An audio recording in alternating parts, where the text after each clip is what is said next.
వేరే వేరే ఫార్మ్స్ తను మార్చుకొని రివెంజ్ తీర్చుకుంటది అని చెప్పారు.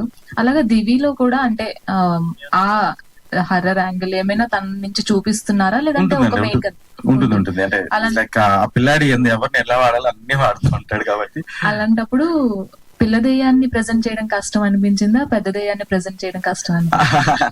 పిల్ల దెయ్యాన్ని ప్రెజెంట్ చేయడం అంటే అదొక సినిమా పరంగా ఆలోచిస్తే పిల్ల దెయ్యం రియాలిటీ లేదు.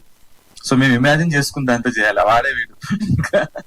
సో అదే కష్టం అండి యాక్చువల్లీ. మిగతా అంతా కూడా మనం చెప్తే చేసే సిచ్యువేషన్ లో ఉంటాం. సో అదేంటంటే ఒక ఫైటర్ కూడా ఫైట్ చేసేటప్పుడు ఈ పిల్లాడిని ఇమాజిన్ చేసుకుని ఆ వెయిట్ ని కూడా ఇమాజిన్ చేసుకుని అతను ఫ్లిప్ అయి కింద పడాలి. అంటే డైపర్ తో కూడా వచ్చి ఫైట్ చేస్తాడు అని అన్నారు. మరి విజువల్ పరంగా చూసుకున్నట్లయితే అది మ్యాచ్ చేయడం అనేది చాలా కష్టం. ఇప్పుడు ఏదైనా ఒక పెద్దవాళ్ళు అంటే రోల్స్ అవి ఓకే, ఏదైనా యానిమల్ అయినా ఓకే, బట్ ఫస్ట్ ఎవర్ అది కరెక్ట్ గా మ్యాచ్ అవ్వాలి, మనకి ఓకే నిజంగా అనిపించాలి. సో దాన్ని ఎంతవరకు మ్యాచ్ చేయగలిగారు? చేసామండి, 100% చేసాము. అది అంటే సీసీ వర్క్ ఇంకా మాకు ఇంకా 2 months 3 months టైం పడుతుంది. బట్ ఏదైతే ఫస్ట్ మాడ్యూల్ లో ఎసెక్ట్ ఉంటుందో అది మనం క్రియేట్ చేసేసాము. చేసేసిన తర్వాతే మేము మిగతా సిచ్యువేషన్స్ వెళ్ళాము యాక్చువల్లీ.